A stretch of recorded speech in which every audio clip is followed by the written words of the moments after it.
Hi guys, and welcome to today's session of the Hindu Decode by Geoid.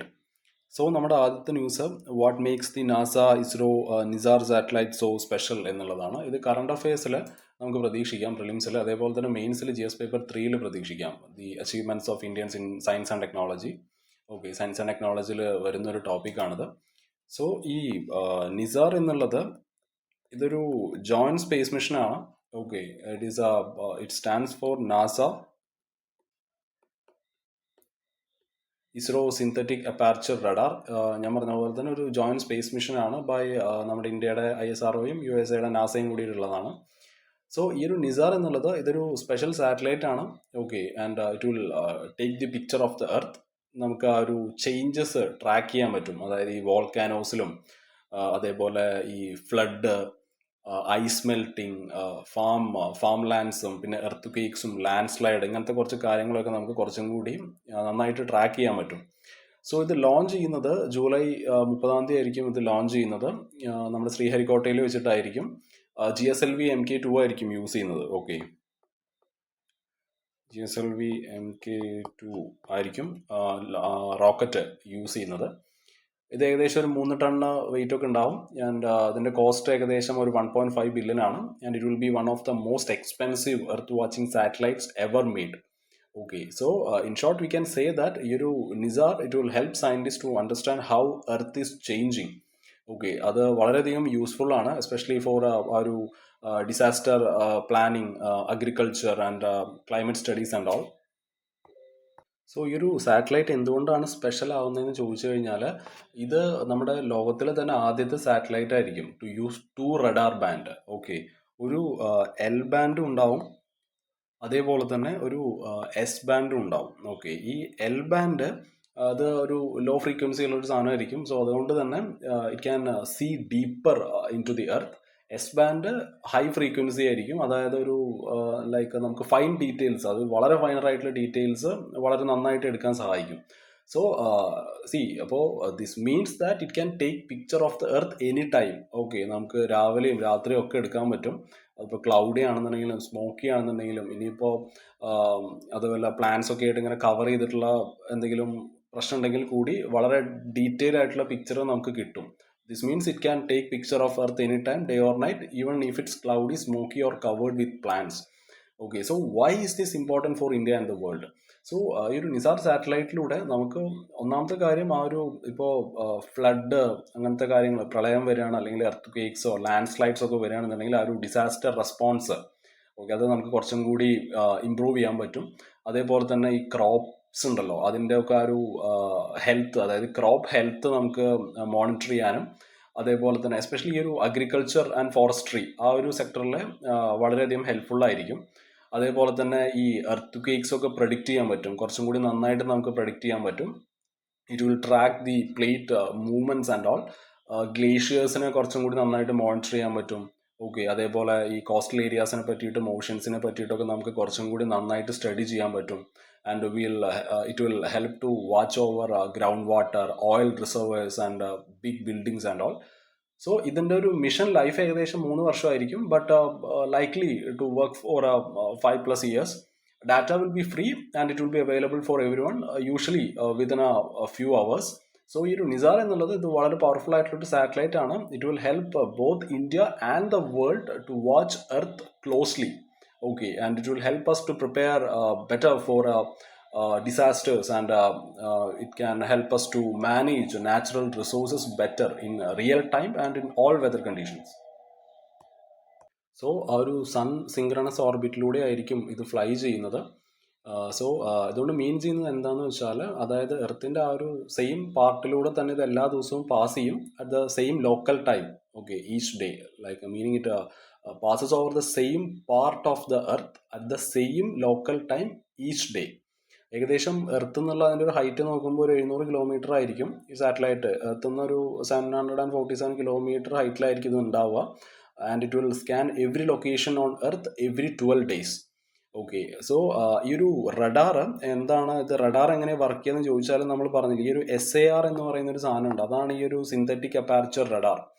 Okay, so ഈ ഒരു radar എങ്ങനെയാണ് work ചെയ്യുന്നതെന്ന് നോക്കുമ്പോൾ, ഈ radar it will send out signals and ആ ഒരു and it will also listen to the reflections. So ഇതിലൊരു short antenna ആണെന്നുണ്ടെങ്കിൽ കൂടി ആ ഒരു മോഷൻ ഉപയോഗിച്ച്, അതിൻ്റെ ആ ഒരു മോഷൻ ഉപയോഗിച്ച്, അതേപോലെ തന്നെ ഈ ഒരു മൾട്ടിപ്പിൾ റഡാർ പൾസസും കൂടി ഉപയോഗിക്കുന്ന ടൈമിൽ, ഇതൊരു സ്മോൾ ആൻറ്റന ആണെന്നുണ്ടെങ്കിൽ കൂടി it will act like a big antenna. Okay, so പറഞ്ഞു വന്നത്, even though it has a short antenna, it uses motion plus multiple radar pulses to act like a big antenna. Okay, ഇതിനെയാണ് SAR എന്നതുകൊണ്ട് ഉദ്ദേശിക്കുന്നത്, which is the synthetic aperture radar. Okay, അതേപോലെ തന്നെ ഇതിന് ഈ signals ഹൊറിസോണ്ടലിയും വെർട്ടിക്കലിയും റിസീവ് ചെയ്യാനും സെൻഡ് ചെയ്യാനും പറ്റും.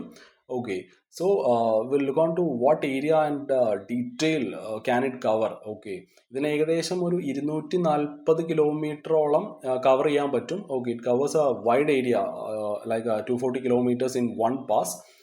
ഇതിന് ഏകദേശം ഒരു 3 മീറ്റർ തൊട്ടിട്ട് 10 മീറ്റർ വരെയുള്ള വളരെ സ്മോൾ ആയിട്ടുള്ള സാധനങ്ങളെ അടക്കം അതിൻ്റെ ഒരു റെസൊല്യൂഷനെയാണ് നമ്മൾ പറയുന്നത്. അതിൻ്റെ ഒരു റെസൊല്യൂഷൻ എടുക്കും, it can see features as small as 3 to 10 metres. അതേപോലെ തന്നെ ഈ ഗ്രൗണ്ട് മൂവ്മെൻറ്റിൻ്റെ കാര്യം എടുക്കുമ്പോൾ വളരെ ചെറിയ ചേഞ്ചസ് അടക്കം ഇതിന് മെഷർ ചെയ്യാൻ പറ്റും. Okay, it can measure tiny changes in land heights. Okay, as small as a centimetre. അതേപോലെ തന്നെ it will use a huge 12 metre antenna to do all this. ഇതിൻ്റെ ലിമിറ്റേഷനിലോട്ട് വരുമ്പോൾ ഇതിൽ it may not fully cover some regions near the north and south pole. Okay, ആ ഒരു ഏകദേശം ഒരു 60 ലാറ്റിറ്റ്യൂഡ് ഉണ്ടല്ലോ, അതിൻ്റെ മേലെയുള്ള സാധനങ്ങൾ ഇതിന് കവർ ചെയ്യില്ല. അതേപോലെ തന്നെ 10% ഓഫ് എർത്തിൻ്റെ ആ ഒരു surface it may be skipped in each cycle. Okay, so ഇതിൻ്റെ സ്പെഷ്യൽ ഫീച്ചേഴ്സ് ഞാൻ പറഞ്ഞ പോലെ ഒരു ബയോമാസ് മാപ്പുകളൊക്കെ പ്രിപ്പയർ ചെയ്യാൻ സഹായിക്കും. ഓക്കെ, അതേപോലെ തന്നെ ഈ ക്രോപ്പ് ലാൻഡ് ആക്ടിവിറ്റി മാപ്പുകളൊക്കെ എല്ലാ 3 മാസം കൂടുമ്പോഴും നമുക്ക് സെറ്റ് ചെയ്യാൻ സഹായിക്കും. ഫ്ലഡ് മാപ്പുകളും ഡിസാസ്റ്റർ മാപ്സൊക്കെ അതിനൊക്കെ വളരെയധികം ഉപകാരപ്രദമാണ്. അതായത് ഈ ഒരു ഡാമേജ് റിപ്പോർട്ട്, ഇപ്പോൾ ഡിസാസ്റ്റർ മാപ്പ് കൊണ്ട് ഉദ്ദേശിക്കുന്നത് എന്തെങ്കിലും ഒരു ഡാമേജ് ഉണ്ടായിക്കഴിഞ്ഞാൽ അതിൻ്റെ ഒരു റിപ്പോർട്ട് ഇറ്റ് വിൽ ഏകദേശം ഒരു 5 മണിക്കൂറിനുള്ളിൽ തന്നെ നമുക്കതിൻ്റെ ആ ഒരു കംപ്ലീറ്റ് റിപ്പോർട്ട് നമുക്ക് എടുക്കാൻ പറ്റും. ഓക്കെ, സോ ഈ ഒരു NISAR it will scan earth in detail, it will track changes and it will respond fast during disasters, making it A powerful tool for climate, agriculture and safety. So ഈ ഒരു NISAR satellite build ചെയ്യുന്നതിൽ നമ്മുടെ ISROൻ്റെയും അതേപോലെ തന്നെ നാസയുടെയും role എന്താണെന്ന് നോക്കാം. Okay, ഇപ്പോൾ ISRO എന്തൊക്കെയാണ് ചെയ്തതെന്ന് നോക്കാം. അപ്പോൾ നമ്മുടെ ഇസ്രോ ചെയ്തത് ആ ഒരു മെയിൻ ബോഡി, ഓക്കെ, ആ ഒരു സാറ്റലൈറ്റിൻ്റെ മെയിൻ ബോഡി ഉണ്ടാക്കിയത് നമ്മളാണ്. സോ അതിന് പറയുന്നത് 13K ബസ് എന്നാണ്. അതൊരു ബോഡിയാണ്, ആ ഒരു സാറ്റലൈറ്റിൻ്റെ ബോഡി ഉണ്ടാക്കുന്നത് നമ്മളാണ് കേട്ടോ. So it includes the controls, അതേപോലെ ഡാറ്റ സിസ്റ്റം, അതിന് വേണ്ട പവർ. ഓക്കെ, അതായത് 4 kilowatt ആണ്, സോളാർ പാനൽസ് നിന്നാണ് അതിൻ്റെ ഒരു പവർ എടുക്കുന്നത്. അതൊക്കെ നമ്മളാണ് ഉണ്ടാക്കിയത്. അതേപോലെ തന്നെ ആ ഒരു സ്പേസിലുള്ള ആ ഒരു മൂവ്മെൻറ്റിന് വേണ്ടിയിട്ടുള്ള ആ ഒരു പ്രൊപ്പൽഷൻ സിസ്റ്റം, ഓക്കെ, ആ ഒരു പ്രൊപ്പൽഷൻ സിസ്റ്റവും ഇതെല്ലാം ഉണ്ടാക്കിയത് ഇന്ത്യയാണ്. നമ്മളാണ് ഈ ഒരു S-band റഡാർ ഉണ്ടാക്കിയത് നമ്മളാണ്. ഓക്കെ, S-band ഉണ്ടാക്കിയത് നമ്മളാണ്. L-band ഉണ്ടാക്കിയത് നാസയാണ്. ഓക്കെ, S-band റഡാറും കമ്മ്യൂണിക്കേഷൻ സിസ്റ്റവും ആ ഒരു ആൻറ്റിന ഉണ്ടാക്കിയത് ഇന്ത്യയാണ്, അല്ലെങ്കിൽ ഇസ്രോ ആണ്. എല്ലാ S-band, അതായത് all S-band work was done at the space application centre, അഹമ്മദാബാദിലുള്ള സ്പേസ് അപ്ലിക്കേഷൻ സെൻറ്ററിൽ വെച്ചിട്ടാണ് ഇതിൻ്റെ എല്ലാ ആ ഒരു S-bandൻ്റെ എല്ലാ വർക്കും കാര്യങ്ങളൊക്കെ നമ്മൾ ചെയ്തത്. ആൻഡ് നമ്മൾ ആ ഒരു ഇത് ലോഞ്ച് ചെയ്യാൻ എടുക്കുന്ന ആ ഒരു റോക്കറ്റ് അത് നമ്മളാണ് കൊടുത്തത്, അല്ലേ, GSLV Mk2 ആണ്. ഓക്കെ, ആ ഒരു ജിയോസിൻക്രണസ് സാറ്റലൈറ്റ് ലോഞ്ച് വെഹിക്കിൾ. ഇതൊരു 3 സ്റ്റേജ് റോക്കറ്റ് ആണ്. ഓക്കെ, ഒരു first stage it will B featuring solid rocket first stage, പിന്നീട് ആ ഒരു ലിക്വിഡ് ഫ്യൂൾഡ് സെക്കൻഡ് സ്റ്റേജും, പിന്നെ ക്രയോജനിക് ഫേസ് ആണ് അവസാനം അപ്പർ സ്റ്റേജ്. ഓക്കെ, ആൻഡ് ഇത് ടെസ്റ്റ് ചെയ്തത് and like tested everything at the ISRO satellite centre in Bangalore. So ഇതൊക്കെയാണ് ഇസ്രോ ചെയ്തത്. ഇസ്രോൻ്റെ കോൺട്രിബ്യൂഷൻ ഇത്രയൊക്കെയാണ്. അതേപോലെ നാസ എന്താണ് ചെയ്തതെന്ന് നോക്കാം. അല്ലെങ്കിൽ USA ചെയ്തത്, അവർ L-band റഡാർ അവരാണ് സെറ്റ് ചെയ്തത്. ഓക്കെ, L-band ഇപ്പോൾ USAയുടെ കാര്യം എടുക്കുമ്പോൾ, അല്ലെങ്കിൽ നാസ L-band അവർ സെറ്റ് ചെയ്തു. Okay, the L-band radar system, അതിലൊരു 12 മീറ്റർ ആൻറ്റിന അവരാണ് സെറ്റ് ചെയ്തത്. അതേപോലെ തന്നെ ഒരു 9 മീറ്റർ ബൂം, ഓക്കെ, ഒരു 9 മീറ്റർ ബൂം. ഈ ബൂം എന്നതുകൊണ്ട് ഉദ്ദേശിക്കുന്നത് ഇത് ഈ സാറ്റലൈറ്റ്, അതായത് ഈ ഒരു വലിയൊരു കൈ പോലത്തെ ഒരു സാധനം ഉണ്ടല്ലോ, അതായത് ഈ ഒരു റഡാറിനെ ഹോൾഡ് ചെയ്യാൻ വേണ്ടിയിട്ട് കണ്ടിട്ടുണ്ടാവും. It is the long arm that holds the radar. Okay, അതാണ് ഈ ഒരു ബൂം, 9 മീറ്റർ ബൂം എന്ന ആ സാധനം കൊണ്ട് ഉദ്ദേശിക്കുന്നത്. അതേപോലെ തന്നെ വേറെ കുറച്ച് ഇമ്പോർട്ടൻ്റ് ആയിട്ടുള്ള പാർട്സും കൂടി അവരാണ് ഉണ്ടാക്കിയത്. ഈ സാറ്റലൈറ്റിൻ്റെ ഒരു ബ്രെയിൻ എന്ന് നമുക്ക് പറയാൻ പറ്റും. അതായത് ആ ഒരു ഇതിനൊരു സയൻറ്റിഫിക് ടേം ഏവിയോണിക്സ് എന്നാണ് അതിന് പറയുക. സോ ആ ഒരു പാർട്ട് ഉണ്ടാക്കിയത് നാസയാണ്. അതേപോലെ തന്നെ ആ ഒരു ഇൻസ്ട്രുമെൻ്റ് സ്ട്രക്ചറും ഈ GPS കമ്മ്യൂണിക്കേഷൻ സിസ്റ്റം ഒക്കെ അവരാണ് സെറ്റ് ചെയ്തത്. ഓക്കെ, അതേപോലെ തന്നെ ഈ ഒരു radar there joined at the നാസാസ് jet propulsion lab. അതിൻ്റെ ഫൈനൽ ടെസ്റ്റിംഗ് എല്ലാം ചെയ്തത് ഇന്ത്യയിൽ വെച്ചിട്ടായിരുന്നു. So ISRO will launch the satellite and handle all the final procedures. So ISRO നമ്മൾ അവസാനം ഒരു സമ്മറൈസ് ചെയ്ത് പറയുമ്പോൾ ആ ഒരു ബസ്, അല്ലെങ്കിൽ ഈ ഒരു 13K ഈ ഒരു ബസ്, ആ ഒരു ബോഡി സെറ്റ് ചെയ്തത് നമ്മളാണ്. ഇസ്രോ ബിൽഡ് ദി ബസ്, ആ ഒരു S-ബാൻഡ് റഡാർ. സോ അതേപോലെ തന്നെ നമ്മളായിരിക്കും ഒരു സാറ്റലൈറ്റ് ലോഞ്ച് ചെയ്യാൻ പോകുന്നത്. നാസ L-ബാൻഡ് റഡാർ അവരാണ് സെറ്റ് ചെയ്തത്. അതേപോലെ തന്നെ വേറെ കുറച്ച് കീ ഇലക്ട്രോണിക് സാധനങ്ങളും കൂടി അവർ സെറ്റ് ചെയ്തിട്ടുണ്ട്. So it's a true collaboration. നാസയും ഇസ്രോയും കൂടിയിട്ട് the combined, like NASA and ISRO combined their best technology to create one of the most advanced earth monitoring satellites ever. So എങ്ങനെയായിരിക്കും ഈ ഒരു നിസാർ മിഷൻ അത് ഓപ്പറേറ്റ് ചെയ്യുന്നത്, എങ്ങനെയാണ് അത് മാനേജ് ചെയ്യുന്നത്, എങ്ങനെയാണെന്ന് നമുക്ക് നോക്കാം. So who will control the mission? നാസയുടെ ജെറ്റ് പ്രൊപ്പൽഷൻ ലാബ് ആയിരിക്കും ഇത് കൺട്രോൾ ചെയ്യുന്നത്. It will manage the overall mission.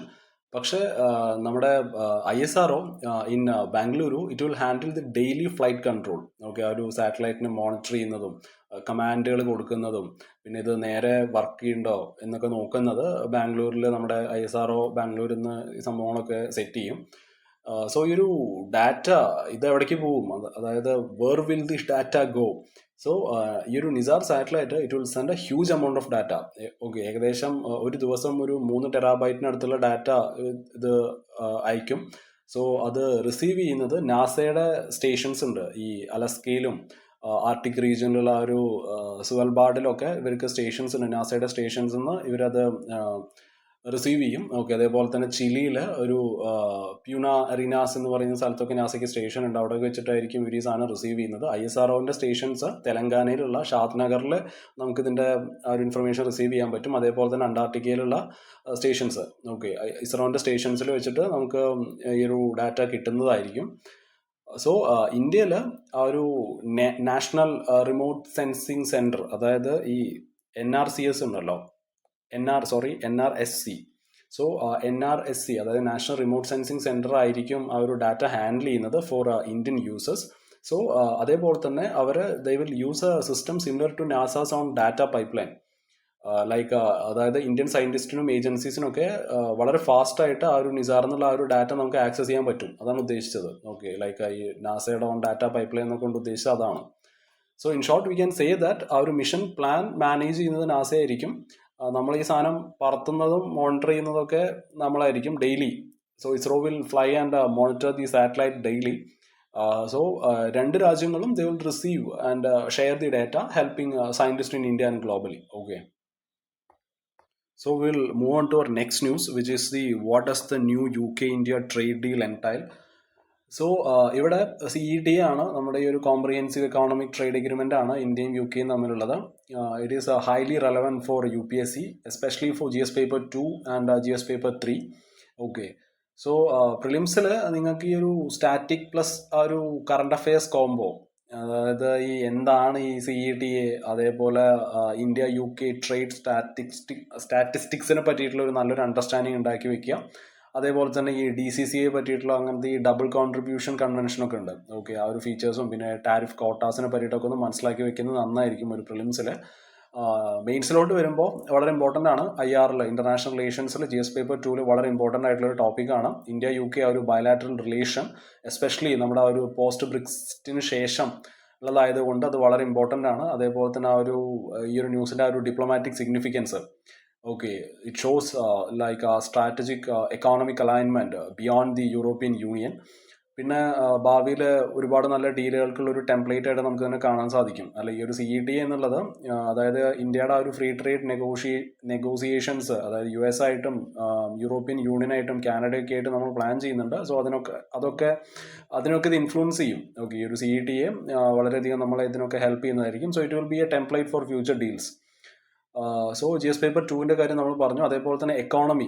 Okay, എക്കോണമിയിലും ഇത് വളരെ ഇമ്പോർട്ടൻ്റ് ആണ്. അല്ല, ഒരു ട്രേഡ് ലിബറലൈസേഷൻ, അതായത് ഇവിടെ ഒരു ടാരിഫ് ഒക്കെ ഇവർ കുറച്ചിട്ടുണ്ട്. ലൈക്ക് അതേപോലെ ഈ labour mobility, services trade and all. പിന്നെ ഈ മേക്ക് ഇൻ ഇന്ത്യയും അതേപോലെ ഈ ഒരു ഇമ്പോർട്ടും തമ്മിലുള്ള ആ ഒരു വ്യത്യാസം. Okay, like make in India versus the import, അതായത് ഈ ഒരു ഡൊമസ്റ്റിക് ഇൻഡസ്ട്രീസിനെ നമ്മൾ ബാലൻസ് ചെയ്യണം. ഓക്കെ, അതേപോലെ തന്നെ ഫോറിൻ ഇൻവെസ്റ്റ്മെൻറ്റ്, ഇതൊക്കെ ഇവിടെ വളരെ ഇമ്പോർട്ടൻ്റ് ആണ്. അതേപോലെ തന്നെ ഈ ഡിഫറെൻറ്റ് സെക്ടേഴ്സിലുള്ള ഈ ഒരു ട്രേഡിൻ്റെ ആ ഒരു ഇമ്പാക്റ്റ്. ഓക്കെ, ലൈക്ക് ഓട്ടോമൊബൈൽസിലാണെന്നുണ്ടെങ്കിലും ഈ IT and consultancy, textiles, pharma, agriculture. Okay, and it opens India's public projects to foreign firms. Okay, ഒരു ഗവൺമെൻറ് പ്രൊക്യൂർമെൻറ്റ് റിഫോംസ് ഒക്കെ വരുന്നുണ്ട് ഇവിടെ.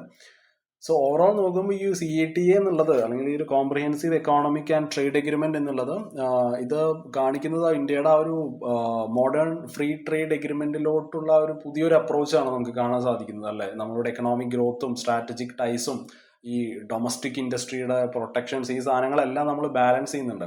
So it's a live case study for UPSC. Okay, to test your understanding of international economics and diplomacy. So ഈ ഒരു CETA എടുക്കുമ്പോൾ, ഈ ഒരു comprehensive economic and trade agreement എടുക്കുമ്പോൾ, like India and UK signed a trade deal called the CETA in July. So ഇതിനെ പറ്റിയിട്ടുള്ള സംസാരങ്ങളൊക്കെ തുടങ്ങിയത് ഏകദേശം 2022 ജനുവരിയിൽ തുടങ്ങിയതാണ്. ഓക്കെ, ഇപ്പം 3 വർഷത്തിന് ശേഷമാണ് അതിപ്പോൾ ഫിനിഷ് ആയത്. ഇതിന് മെയിൻ ആയിട്ടുള്ള ഗോൾ എന്താണെന്ന് പറഞ്ഞാൽ ആ ഒരു ട്രേഡും ബിസിനസ്സും കൂട്ടുക എന്നുള്ളതാണ്. Okay, the main goal is to increase trade and business between these 2 countries.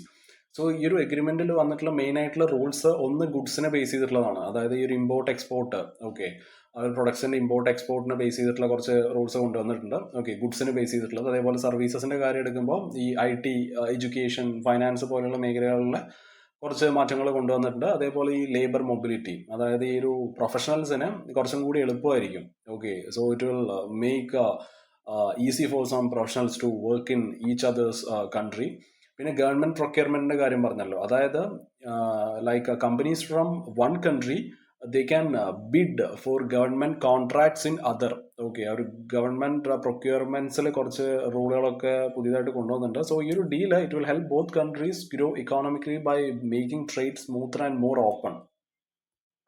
So UKയും ഇന്ത്യയും ഈ ഒരു CETA എന്തൊക്കെയാണ് തമ്മിൽ എഗ്രി ചെയ്യുന്നത് നോക്കാം.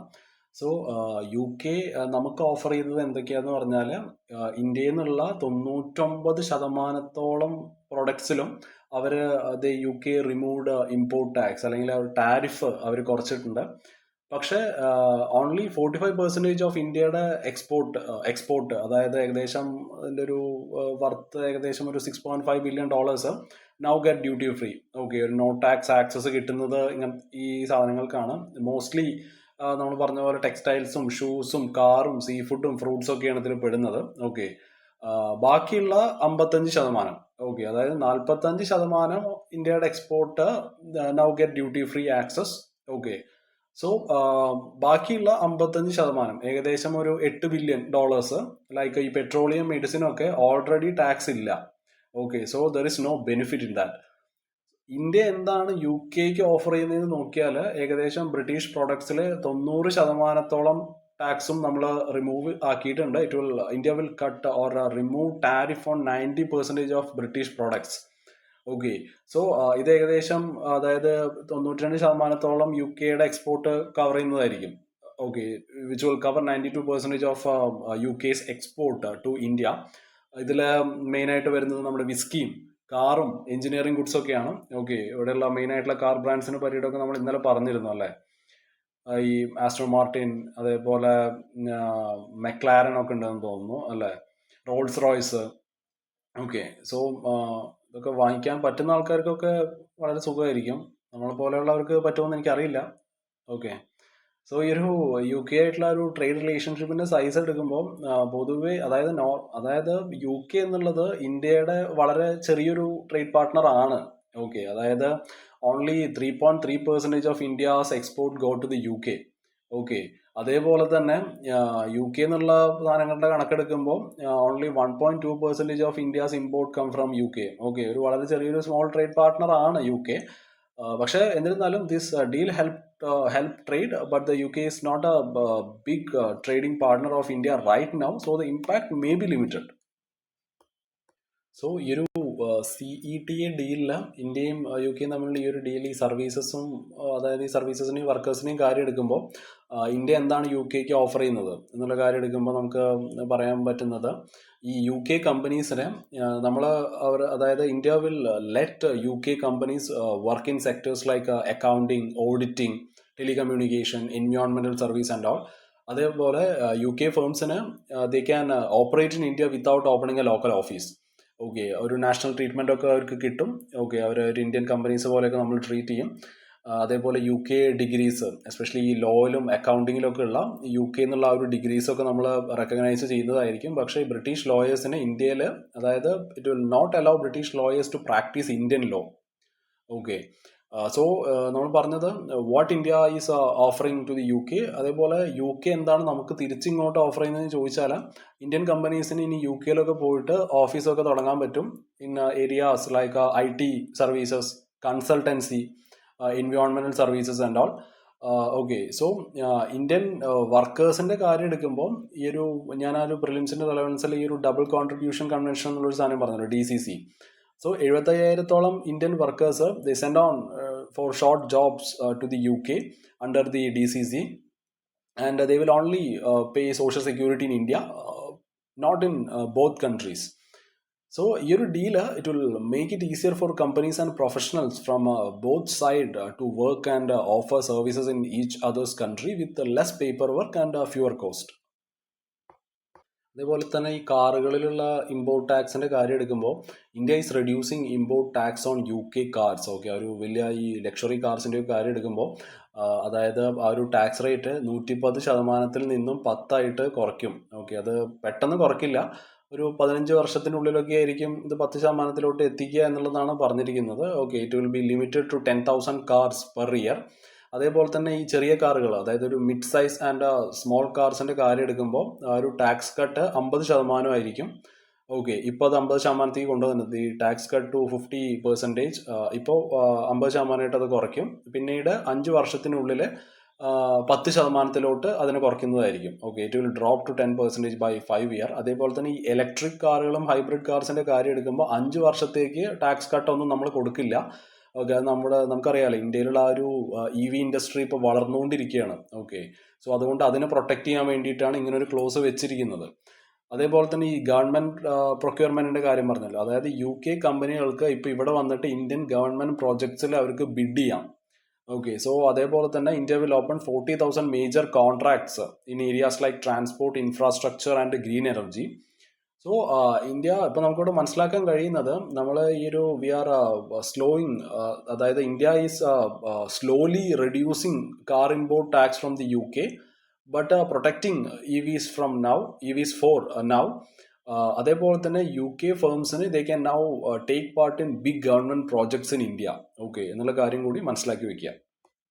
സോ ഈ ഒരു CETA കാര്യം എടുക്കുമ്പോൾ it is not active yet. Okay, ഒരു ഡീല് സൈൻ ചെയ്തിട്ടുണ്ടെങ്കിൽ കൂടി but it is not in effect yet. അതിനൊരുപാട് അപ്രൂവലിൻ്റെ ഒക്കെ ആവശ്യം ഇനിയുണ്ട്. Okay, it will need approval or ratification from governments of both India and UK. ആ ഒരു പ്രോസസ്സിന് ഏകദേശം ഇനി ഒരു 6 മാസം തൊട്ട് 1 വർഷം വരെയൊക്കെ എടുക്കാം ഈ ഒരു പ്രോസസ്സ് കംപ്ലീറ്റ് ആവാൻ വേണ്ടിയിട്ട്. ഈ ഒരു CETA എന്തുകൊണ്ടാണ് ഇമ്പോർട്ടൻ്റ് ആവുന്നതെന്ന് നോക്കുമ്പോൾ അതായത് it will act as a model, അല്ലെങ്കിൽ ഒരു ടെംപ്ലേറ്റ് ആയിട്ട് ഇത് ആക്ട് ചെയ്യും for India's future trade deal. അപ്പോൾ നമ്മൾ നേരത്തെ പറഞ്ഞ പോലെ തന്നെ US-ഉം യൂറോപ്യൻ യൂണിയനും ഒക്കെ ആയിട്ട് India is already negotiating trade agreements. Okay, so this deal may guide those talks.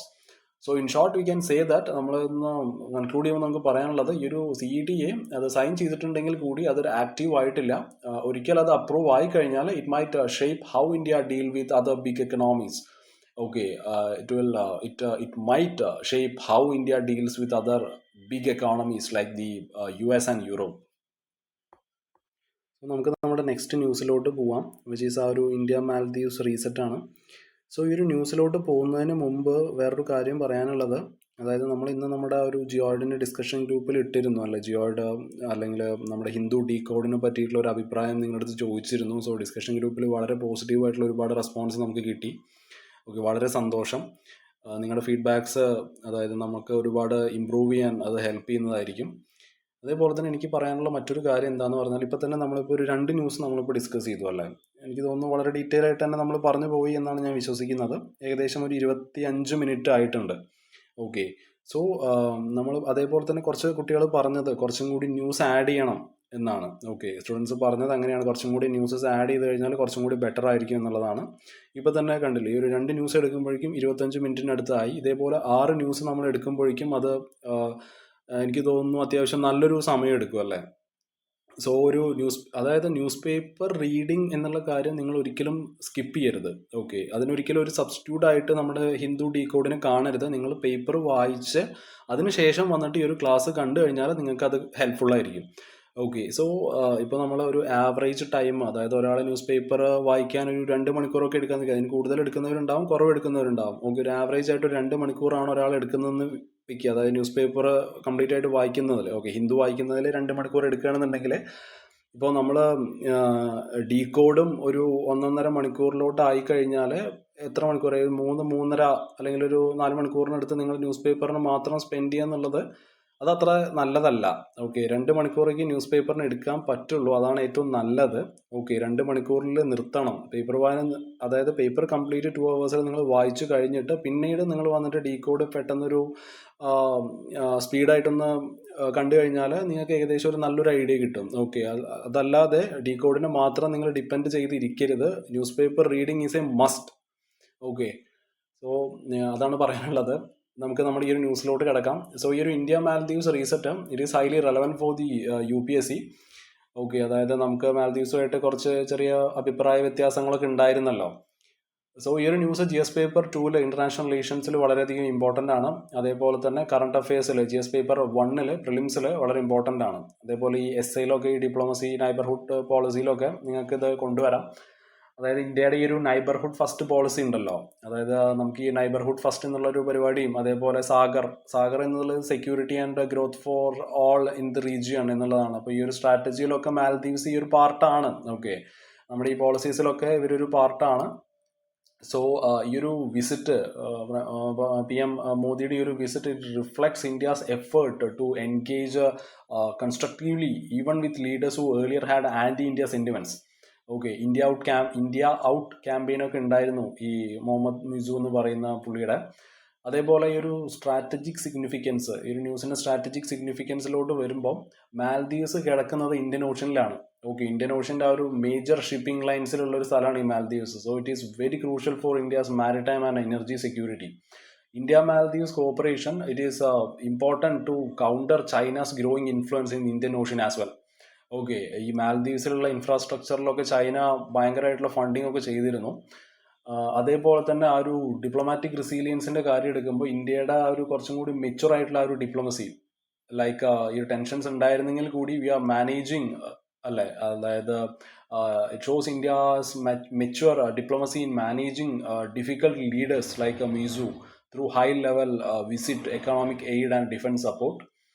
Okay, അതേപോലെ തന്നെ ഈ ഒരു ഡിഫൻസ് ആൻഡ് സെക്യൂരിറ്റി കോപ്പറേഷൻ എടുക്കുമ്പോൾ കണ്ടിന്യൂഡ് ട്രെയിനിങ്, എക്യുപ്മെന്റ് സപ്പോർട്ടും മാരിടൈം സർവൈലൻസും ഒരു കോപ്പറേഷൻ ഒക്കെ നമുക്ക് കാണാം between Indian forces and the Maldives national defence force. Okay, MNDF and all. അതേപോലെ തന്നെ നിങ്ങൾക്ക് ഈ ഒരു ഡിപ്ലോമസിയിലുള്ള ആ ഒരു ഡെവലപ്മെന്റ് വളരെ ഇമ്പോർട്ടൻ്റ് ആണ്. ഒരു ഇൻഫ്രാസ്ട്രക്ചർ പ്രോജക്റ്റിലും ഹെൽത്ത് കെയറിലും കപ്പാസിറ്റി ബിൽഡിങ്ങിലൊക്കെ ഉള്ളത്. ഓക്കെ, ആ ഒരു മാൽദീവ്സിന്റെ എത്രത്തോളം ഇതിലുള്ള ഒരു ഇന്ത്യയുടെ role. Okay, so it represents the development partner image, which is a very soft power tool. അപ്പോൾ ഈ സോഫ്റ്റ് പവറും ഹാർഡ് പവറും തമ്മിലുള്ള വ്യത്യാസവും ഇന്ത്യൻ ഓഷനിലുള്ള ആ ഒരു ജിയോ പൊളിറ്റിക്സും ഇന്ത്യയുടെ ആ ഒരു റീജിയണൽ ലീഡർഷിപ്പും ഡിപ്ലോമാറ്റിക് മെച്യൂരിറ്റിയും ഒക്കെ വളരെയധികം ഇമ്പോർട്ടൻ്റ് ആണ്. അതേപോലെ തന്നെ നിങ്ങൾക്ക് നിങ്ങളുടെ ആ ഒരു ആൻസർ എൻട്രി ചെയ്യാൻ വേണ്ടിയിട്ട് ഇപ്പോൾ ഒരു ഇന്ത്യക്ക് ശ്രീലങ്കയായിട്ട് 2022 നമുക്ക് ചെറിയ അഭിപ്രായ വ്യത്യാസങ്ങളൊക്കെ ഉണ്ടായിരുന്നു അല്ലേ. സോ നിങ്ങൾക്ക് അതൊക്കെ ഇതിലോട്ട് കൊണ്ടുവരാം. ഇന്ത്യ നേപ്പാൾ ടെൻഷൻസ് ഉണ്ടായിരുന്നു അല്ലേ, and the later reconciliations and all, like the Kalapani issue and all.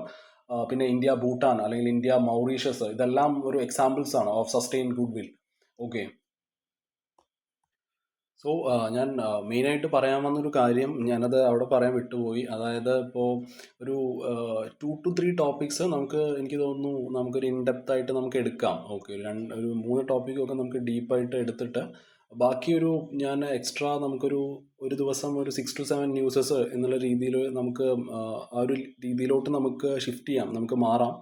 Okay, പക്ഷെ ബാക്കിയുള്ള ഒരു 3-4 ന്യൂസ് ഒന്നും പറഞ്ഞു പോകാനേ പറ്റുള്ളൂ. അതും കൂടി ഇങ്ങനെ ഡീറ്റെയിൽ ആയിട്ട് പറയാൻ പറ്റില്ല. ഓക്കെ, ഞാൻ അതാണ് ഉദ്ദേശിച്ചത്. പക്ഷെ അത് അവിടെ അതിനു മുമ്പ് പറയാൻ പറ്റിയില്ല, അതുകൊണ്ടാണ് ഇപ്പോൾ പറയുന്നത്. Okay, so India Maldives relation ഈ ഒരു ന്യൂസ് എടുക്കുമ്പോൾ നമ്മുടെ PM Modi he visited Maldives for 2 days during it's മാൽദീവ്സിൻ്റെ 60ാമത്തെ ഇൻഡിപെൻഡൻസ് ഡേ സെലിബ്രേഷൻ ഒക്കെ ആയിരുന്നു. പുള്ളി അവിടുത്തെ പ്രസിഡന്റ് ആയിട്ടുള്ള മുഹമ്മദ് മ്യൂസും അതർ ലീഡേഴ്സൊക്കെ ആയിട്ട് സംസാരമൊക്കെ ഉണ്ടായിരുന്നു. So they had talks to improve relations. ഞാൻ പറഞ്ഞില്ലേ which had become tensed in 2023.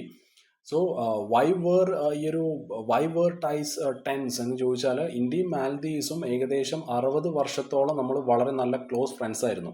Okay, India and Maldives have been friends four over 60 years. 2023 ഈ മുഹമ്മദ് മ്യൂസി എന്ന് പറയുന്ന ആൾ പ്രസിഡന്റ് ആയപ്പോൾ പുള്ളി ഒരു ക്യാമ്പയിൻ കൊണ്ടുവന്നു, ഇന്ത്യ ഔട്ട് എന്നുള്ളൊരു ക്യാമ്പയിൻ പുള്ളി കൊണ്ടുവന്നു. ഇന്ത്യൻ മിലിറ്ററിയുടെ അടുത്തുനിന്ന് അല്ലെങ്കിൽ he asked Indian military personnel to leave. So ഇത് നമ്മുടെ അവരുമായിട്ടുള്ള ഒരു ടൈപ്പിൽ കുറച്ച് പ്രശ്നങ്ങളൊക്കെ ഉണ്ടാക്കിയിരുന്നു. This caused strain in ties between these 2 countries. എന്തുകൊണ്ടാണ് മാൽദീവ്സ് നമുക്ക് ഇമ്പോർട്ടൻ്റ് ആവുന്നത് എന്ന് ചോദിച്ചാൽ, ഒന്ന് അതിൻ്റെ ലൊക്കേഷനാണ്. ഇന്ത്യൻ ഓഷ്യനിലാണെന്ന് കിടക്കുന്നത് and it is a very strategic location. So India wants to make sure the region stays peaceful and secure. And why did both countries agree on അവർക്ക് അത് മാൽദീവ്സിനാണെന്നുണ്ടെങ്കിലും ഇന്ത്യക്കാണെന്നുണ്ടെങ്കിലും they want to repair and strengthen their strong and time tested friendship. Maldives പറഞ്ഞത് it will protect its territory but also accept help when needed എന്നാണ്. ഇന്ത്യയും മാൽദീവ്സും കൂടിയിട്ട് they will work on building infrastructure. Okay, ഒരു റോഡും ബ്രിഡ്ജും കാര്യങ്ങളൊക്കെ ഉണ്ടാക്കുന്നതിൽ ഒരു വർക്ക് ചെയ്യുന്നൊക്കെ പറഞ്ഞിട്ടുണ്ട്. എക്കോണമി, രണ്ടുപേരുടെ എക്കോണമി ബൂസ്റ്റ് ചെയ്യുന്നതിലുള്ള പരിപാടികളൊക്കെ നമ്മളിനി നോക്കുന്നതായിരിക്കും എന്ന് പറഞ്ഞു. അതേപോലെ ഡിഫൻസിലുള്ള ഒരു corporation. Okay, India will support the Maldives defence force. So, in short, we can say that India and Maldives, they are trying to be close friends again after recent tensions, focusing on trust, cooperation, and regional security. So ഈ ഒരു news നൈജീരിയയിലെ മാൽനറിഷ്മെൻറ്റിനെ കുറിച്ചുള്ളതാണ്. ആ ഒരു ക്രൈസിസിനെ പറ്റിയിട്ടുള്ളൊരു ന്യൂസാണിത്. IR important ആണ്. GS paper 2 ആ ഒരു bilateral മൾട്ടിലാട്രൽ എയ്ഡിൻ്റെ ഒരു കുറവ് നമുക്കിവിടെ കാണാൻ പറ്റും.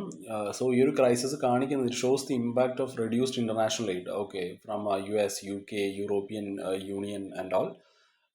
And it is very relevant for questions on foreign assistance and global health diplomacy. India-Africa relations എടുക്കുന്ന ടൈമിൽ Nigeria is a major African country. Okay, so ഇങ്ങനത്തെ crisis it will affect India's outreach to Africa, including development partnership, capacity building, food aid and all. അതേപോലെ ഈ ഗവർണൻസും social ജസ്റ്റിസും ആ ഒരു ആംഗിളിൽ വളരെ important ആണ്. GS പേപ്പർ 2 തന്നെ ഈ ഗ്ലോബൽ ഹങ്കർ, മാൽ ന്യൂട്രീഷൻ.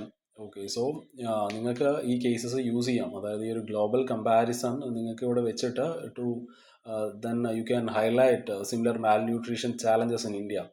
ഇപ്പോൾ SDG, അതായത് ഈ സസ്റ്റൈനബിൾ ഡെവലപ്മെൻറ്റ് ഗോൾസിൻ്റെ കാര്യം എടുക്കുമ്പോൾ സീറോ ഹങ്കർ ഒക്കെ ആണല്ലോ രണ്ടാമത്തെ സസ്റ്റൈനബിൾ ഗോളായിട്ട് ഉള്ളത്. സീറോ ഹങ്കർ ആണ് SDG 2. So we can directly link to SDG 2, zero hunger, and it will be very useful for questions on India's performance on global development goals. അതേപോലെ GS paper 3 disaster management economy, അതായത് food security issues. Okay, എങ്ങനെയാണ് ഇൻഫ്ലേഷനും ഈ ഒരു currency ഡീവാലുവേഷനും climate ചേഞ്ചും ഒക്കെ nutrition ലെവൽസിന് ഇത് എങ്ങനെയാണ് impact ചെയ്യുന്നത്. So it is very relevant for India's food security debates and all. ഇപ്പോൾ ക്ലൈമറ്റ് ഇൻഡ്യൂസ്ഡ് ഹങ്കർ, അതായത് നൈജീരിയയിലെ കേസ് അത് കാണിക്കുന്നത് it shows how climate change disrupts agriculture. Okay, and it is very useful for questions on climate change and food security. Okay, so ഈ ഒരു news വളരെ important ആണ്. So ഈ ഒരു നോർത്തേൺ നൈജീരിയയിൽ ഏകദേശം 600ഓളം കുട്ടികൾ മരിച്ചിട്ടുണ്ട് ഈ ഒരു 6 മാസത്തിനുള്ളിൽ due to malnutrition. Okay, because of not getting enough healthy food. So ഇത് റിപ്പോർട്ട് ചെയ്തത് ഒരു ഗ്ലോബൽ മെഡിക്കൽ ഗ്രൂപ്പാണ്, which is called the doctors without borders എന്നുള്ള ഒരു ഗ്രൂപ്പാണ് ഇത് റിപ്പോർട്ട് ചെയ്തത്. സോ ഇത് എന്തുകൊണ്ടാണ് ഹാപ്പൻ എന്ന് ചോദിച്ചാൽ, ഒന്ന് ഈ ഞാൻ നേരത്തെ പറഞ്ഞ പോലെ തന്നെ US ആണെന്നുണ്ടെങ്കിൽ UK, യൂറോപ്യൻ യൂണിയൻ, ഇവരൊക്കെ ആ ഒരു എയ്ഡ് അവർക്ക് കൊടുക്കുന്ന ആ ഒരു മണി അല്ലെങ്കിൽ ആ ഒരു ഭക്ഷണം അതിലൂടെ കൊടുക്കുന്ന ആ ഒരു സഹായം അവർ കുറച്ചിരിക്കുകയാണ്. They have reduced the aid to Nigeria. അപ്പോൾ വളരെ കുറവ് ഫോറിൻ ഹെൽപ്പേ അവർക്ക് കിട്ടുന്നുള്ളൂ. പിന്നെ സെക്യൂരിറ്റി പ്രോബ്ലംസ് ഉണ്ട്, അതായത് ഈ കോൺഫ്ലിക്റ്റും വയലൻസും it is making it harder to grow or deliver food safely. പിന്നെ ഈ കോസ്റ്റാണ്. സോ ഫുഡ് നമുക്കറിയാം, it is becoming too expensive due to inflation and all. So നൈജീരിയയുടെ ആ ഒരു വീക്ക് കറൻസിയും ഈ ഒരു റൈസിങ് കോസ്റ്റ്, അതാണ് വേറൊരു മെയിൻ പ്രശ്നം. അതേപോലെ തന്നെ വളരെ പുവർ ഹെൽത്ത് കെയർ ആണ്. അവിടെയൊന്നും ആവശ്യത്തിന് ഹോസ്പിറ്റൽസ് ഇല്ല. There are not enough hospitals or clinics for malnourished children. So ഇവിടുത്തെ ഒരു ബിഗ് പിക്ചർ എടുക്കുന്ന സമയത്ത് ഈ ഒരു ഗ്ലോബൽ മാൽന്യൂട്രീഷൻ്റെ ടൈപ്പ്, അതായത് ഈ ഒരു മൈക്രോന്യൂട്രിയൻ ഡെഫിഷ്യൻസി വരുന്നുണ്ട്, ഈ chronic malnutrition, acute malnutrition. So ആ ഒരു ടൈപ്സ് എടുക്കുമ്പോൾ ഈ ഒരു അക്യൂട്ട് മാൽന്യൂട്രീഷനിലൂടെ വളരെ സഡൻ ആയിട്ടുള്ള സിവിയർ ആയിട്ടുള്ള വെയിറ്റ് ലോസ് ഉണ്ടാവും. ക്രോണിക് മാൽന്യൂട്രീഷൻ എന്നുകൊണ്ട് ഉദ്ദേശിക്കുന്നത് ആ ഒരു ലോങ് ടേം ഇഷ്യൂസ് വരും, like stunted growth and all. Micronutrient deficiency, vitamins, മിനറൽസിൻ്റെ ആ ഒരു it is happening due to the lack of vitamins or minerals. So ഇതിനുള്ള മെയിൻ ആയിട്ടുള്ള കോസസ്, ഈ ഒരു ക്രൈസിസ് ഉണ്ടാവാനുള്ള മെയിൻ ആയിട്ടുള്ള കാരണങ്ങൾ പോവർട്ടി, അതേപോലെ അവിടെ നടന്നുകൊണ്ടിരിക്കുന്ന യുദ്ധങ്ങൾ, ക്ലൈമറ്റ് ചേഞ്ച്, ഈ dirty water, weak health care. So ഇതെല്ലാം ഈ ഒരു മാൽന്യൂട്രീഷന് കാരണമാവുന്നുണ്ട്. സോ നൈജീരിയയുടെ ഒരു സ്പെഷ്യൽ ചാലഞ്ചസ് എടുക്കുമ്പോൾ ഒന്ന് അവിടെയുള്ള പോപ്പുലേഷൻ ഗ്രോത്ത് ആണ്. വളരെ റാപ്പിഡ് ആയിട്ടുള്ള ഒരു പോപ്പുലേഷൻ ഗ്രോത്ത് കാണാൻ കഴിയും. അവരുടെ എക്കോണമി ഏറ്റവും കൂടുതൽ ഡിപ്പെൻഡ് ചെയ്തിരിക്കുന്നത് ഓയിലിലാണ്, വിച്ച് ഈസ് വെരി അൺസ്റ്റേബിൾ. പിന്നെ ഈ ലോങ് സ്റ്റാൻഡിങ് കോൺഫ്ലിക്ട്സ്, ഈ 600ഓളം കുട്ടികൾ മരിച്ചത് ഒരു നോർത്തേൺ നൈജീരിയയിൽ, ഈ ഒരു ബോക്കോഹറാം എന്ന് പറയുന്ന ഒരു സ്ഥലത്ത് നിരന്തരമായിട്ടുള്ള കോൺഫ്ലിക്റ്റുകൾ നടന്നുകൊണ്ടിരിക്കുകയാണ്. അതേപോലെ തന്നെ അവരുടെ ഫാമിംഗ് ആ ഒരു ഇത് എടുക്കുകയാണെന്നുണ്ടെങ്കിൽ ആ ഒരു ക്ലൈമറ്റ് ചേഞ്ച് അവരുടെ ഫാമിങ്ങിനെ വളരെയധികം ബാധിക്കുന്നുണ്ട്. സോ ഈ ഒരു ന്യൂസ് ശരിക്കും ഏറ്റവും കൂടുതൽ ഇമ്പോർട്ടൻ്റ് ആവുന്നത് നമ്മുടെ UN-ഉം വേൾഡ് ഫുഡ് പ്രോഗ്രാമും കൂടിയിട്ട് they are trying to end hunger by 2030 അല്ലേ. നമ്മുടെ ഈ സസ്റ്റൈനബിൾ ഡെവലപ്മെൻറ്റ് ഗോളിലെ രണ്ടാമത്തതാണ്, അതായത് ഈ ഒരു സീറോ ഹങ്കർ എന്നുള്ളത്. പക്ഷെ നൈജീരിയ സ്റ്റിൽ സ്ട്രഗിൾസ് എന്നുള്ള കാര്യം മനസ്സിലാക്കുക. സോ നമുക്ക് നമ്മുടെ നെക്സ്റ്റ് ന്യൂസിലോട്ട് പോവാം, വിച്ച് ഈസ് ഇന്റേണൽ കംപ്ലയിൻസ് കമ്മിറ്റിയെ കുറിച്ചിട്ടുള്ള ഒരു ന്യൂസാണ്. സോ ഒരു ഒഡീഷയിലെ ആ ഒരു ബലാസോറിൽ ഉണ്ടായിട്ടുള്ള ആ ഒരു ഇഷ്യൂവിനെ റിഗാർഡ് ചെയ്തിട്ടുള്ളതാണ്. ആ ഒരു HODക്കെതിരെ ആ ഒരു സെക്ഷൽ ഹരാസ്മെൻറ്റുള്ള ഒരു കാര്യം പറഞ്ഞിട്ടുണ്ടെങ്കിൽ കൂടി അതിനെതിരെ ആക്ഷനൊന്നും എടുത്തില്ല. So and it put spotlight on the internal complaints committee. So ഈ ഒരു വർക്ക് പ്ലേസിലുള്ള ഈ ഒരു സെക്ഷൽ ഹരാസ്മെൻറ്റ് എന്നതുകൊണ്ട് ഉദ്ദേശിക്കുന്നത്, it is when someone makes another person feel uncomfortable or unsafe through unwanted behaviors. അത് വാക്കുകൾ കൊണ്ടാവാം, അല്ലെങ്കിൽ ആക്ഷൻസ് ആവാം, അല്ലെങ്കിൽ വേറെ എന്തെങ്കിലും ജസ്റ്റേഴ്സ് ആവാം. So of a sexual nature at work.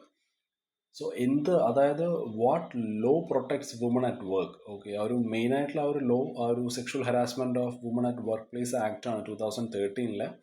So ഇത് കംപ്ലീറ്റ്ലി ഇത് ബേസ് ചെയ്തിരിക്കുന്നത് ആ ഒരു സുപ്രീം കോർട്ടിൻ്റെ ആ ഒരു ഗൈഡ് ലൈൻസ്, അതായത് 1997 വന്ന ഒരു Vishakha guidelines. Vishakha guidelines നിങ്ങൾക്ക് ഫെമിലിയർ ആയിരിക്കുമെന്ന് ഞാൻ വിചാരിക്കുന്നു. നമ്മൾ നൈസായിട്ട് അതൊന്ന് പറഞ്ഞു പോവാം. അതായത് these are rules made by the supreme court of India in 1997 to protect women from sexual harassment at the workplace. Before any law existed. 1992 ഒരു ഈ ഒരു ബൻവാരി ദേവി എന്ന് പറയുന്ന ഒരു സ്ത്രീയുടെ ആ ഒരു കേസാണ്. അത് വളരെ ഫേമസ് ആയിട്ടുള്ള ഒരു കേസാണ്. ഷീ വാസ് എ പൊളിറ്റിക്കൽ ഒരു ആക്ടിവിസ്റ്റ് ആയിരുന്നു. അപ്പോൾ ഒരു ചൈൽഡ് മാരേജ് തടഞ്ഞത് കൊണ്ട് അവരെ ഗ്യാങ് റേപ്പ് ചെയ്യാണ് ചെയ്തത്. She was A social worker in Rajasthan. and was assaulted while doing her job. So there was no clear law to protect her at that time.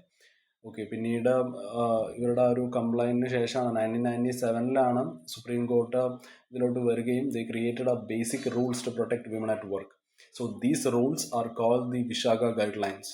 Okay, so ഈ ഒരു ഗൈഡ് ലൈൻസിലൂടെ പറയുന്നത് എല്ലാ വർക്ക് പ്ലേസും that must be safe for women എന്നുള്ളതാണ്.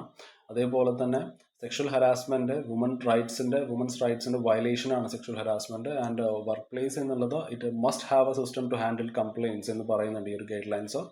And ഈ ഒരു എംപ്ലോയീസിനിടയിൽ ആ ഒരു അവയർനെസ് ക്രിയേറ്റ് ചെയ്യണം.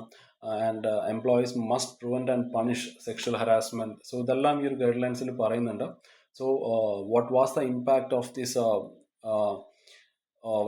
Vishaga guidelines എന്ന് ചോദിച്ചാൽ, these guidelines act like a temporary law until the actual sexual harassment of women at workplace act came in 2013. Okay, so ഒരു Vishakha guidelines എന്നുള്ളത് ഇതൊരു ആദ്യത്തെ ഒരു ചുവടുവയ്പ്പായിരുന്നു to protect working women from sexual harassment in India. So ഈ ഒരു നിയമമാണ്, അതായത് ഈ ഒരു sexual harassment of women at workplace act 2013 ആണ് ആ ഒരു മെയിൻ ലോ. ആൻഡ് നമ്മൾ പറഞ്ഞ പോലെ തന്നെ it is based on the earlier supreme court guidelines called the Vishakha guidelines which came in 1997. And it is also supported by the Indian Constitution, Article 14, 15, 19, 21. ഇതെല്ലാം പറയുന്നത് എന്താണ്? It give equal rights and dignity to woman അല്ലേ. So ഈ ഒരു internal compliance കമ്മിറ്റിയെ കുറിച്ചാണ് നമ്മൾ പറയുന്നത്. ഓക്കെ, അപ്പോൾ ഈ ഒരു ICCയിൽ വന്നിട്ടുള്ളൊരു പരാജയം അല്ലെങ്കിൽ അവരെ നേരെ വർക്ക് ചെയ്യാത്തതാണ് ഇവിടെ ഈ ഒരു ഇഷ്യൂവിന് കാരണമായത് മെയിനായിട്ട്.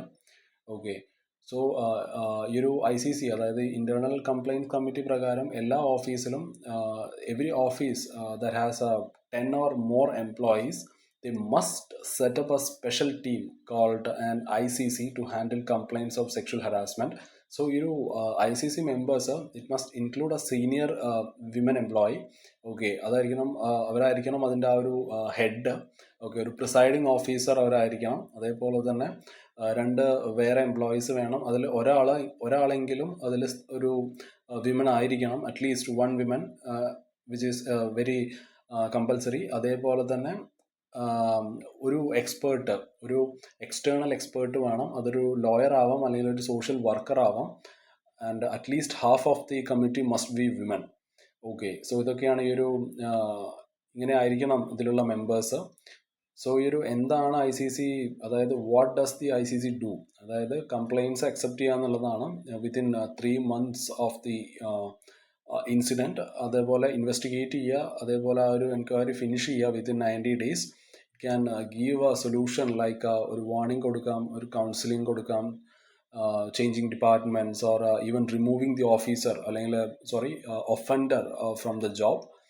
ആൻഡ് ആ ഒരു കംപ്ലൈൻറ്റ് കൊടുക്കുന്ന ആളുടെ ആ ഒരു പ്രൈവസി മെയിൻറ്റെയിൻ ചെയ്യണമെന്ന് പറയുന്നുണ്ട്. And it can provide temporary help like changing work shift, leave and all etcetera. It must submit annual report to the government. അതേപോലെ തന്നെ ഈ വുമൻസ് റൈറ്റ്സിന് പറ്റിയിട്ടുള്ള മറ്റ് വേറെ പല നിയമങ്ങളുണ്ട്. അതായത് ഈ ഒരു ഇപ്പോൾ ഡൗറിയുടെ കാര്യം എടുക്കുകയാണെന്നുണ്ടെങ്കിൽ ഡൗറി ബാൻ ചെയ്യാൻ വേണ്ടിയിട്ട് നമുക്ക് ഈ ഒരു ഡൗറി പ്രൊഹിബിഷൻ ആക്ട് ഉണ്ട് 1961. അതേപോലെ തന്നെ വീടുകളിലുള്ള ആ ഒരു അബ്യൂസ് തടയാൻ വേണ്ടിയിട്ട് ആ ഒരു ഡൊമസ്റ്റിക് വയലേഷൻ ആക്ട് ഉണ്ട് 2005. അതേപോലെ ഈ ഒരു sexual harassment act 2013. It is for the protection at work. അതേപോലെ ഈ ഒരു criminal law amendment 2013. Okay, it is for the stricter punishment four crime against woman. Okay, so അതേപോലെ ഈ ഒരു വർക്ക് പ്ലേസിൽ ഉണ്ടാവേണ്ട ആ ഒരു റൈറ്റ്സ്, ഓക്കെ, ഈക്വൽ പേ ആയിരിക്കണം, ഡിസ്ക്രിമിനേഷൻ പാടില്ല. അതേപോലെ തന്നെ ഈ ഒരു മെറ്റേണിറ്റി ബെനിഫിറ്റ് കൊടുക്കണം. And it should provide safe and respectful working conditions and a different complaint system to address grievances. And also this law help to make workplaces safer and fairer for women by giving them the right to speak up and seek justice.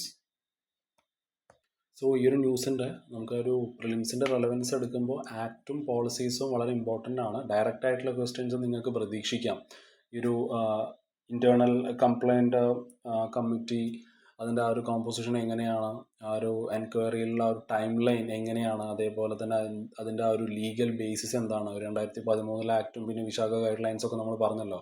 പിന്നെ related constitutional articles, article 14, 15, 19, 21, പിന്നെ വളരെ important ആയിട്ടുള്ള supreme കോടതി judgements, അതൊക്കെ ഒന്ന് മനസ്സിലാക്കി വയ്ക്കുക. പിന്നെ മെയിൻസിലോട്ട് വരുമ്പോൾ നമുക്ക് പോളിറ്റി ആൻഡ് ഗവർണൻസിൽ വളരെ റെലവൻ്റ് ആയിട്ടുള്ളൊരു ടോപ്പിക്കാണത് GS paper 2 women empowerment. Okay, ആ ഒരു ഗവൺമെൻറ്റിൻ്റെ എഫേർട്ടുകൾ എന്തൊക്കെയാണ് വിമനെ പ്രൊട്ടക്റ്റ് ചെയ്യാൻ വേണ്ടിയിട്ട്, എസ്പെഷ്യലി വർക്ക് പ്ലേസിൽ. അതേപോലെ ജുഡീഷ്യറിയുടെ റോൾ എന്താണ്. ഈ Vishaka guidelines it shows how the judiciary filled a legal vacuum അല്ലേ. പിന്നെ ഈ ICCയുടെ ആ ഒരു ഇൻസ്റ്റിറ്റ്യൂഷണൽ മെക്കാനിസം അതെങ്ങനെയാണ് പ്രവർത്തിക്കുന്നത്, ഒരു ഗവർണൻസ് ആൻഡ് അക്കൗണ്ടബിലിറ്റി ആ ഒരു പോയിന്റ് ഓഫ് വ്യൂവിൽ ഇമ്പോർട്ടൻ്റ് ആണ്. Gender justice. ഓക്കെ, സോ ഇതൊക്കെയാണ് മെയിൻസിൽ നമുക്ക് മെയിനായിട്ട് നോക്കാൻ. പിന്നെ എത്തിക്സ് ഇൻറ്റഗ്രിറ്റി ആപ്റ്റിറ്റ്യൂഡിലും നമ്മൾ GS പേപ്പർ 4 വളരെ ഇമ്പോർട്ടൻ്റ് ആണ്. ഒരു വർക്ക് പ്ലേസ് എത്തിക്സും പിന്നെ കേസ് സ്റ്റഡീസൊക്കെ നോക്കി വയ്ക്കുക.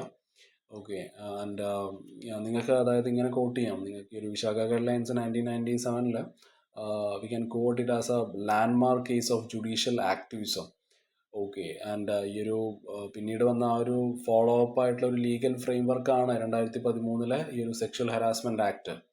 Okay, so knowing this topic helps in multiple areas of exam, and it shows your awareness of gender sensitive governance.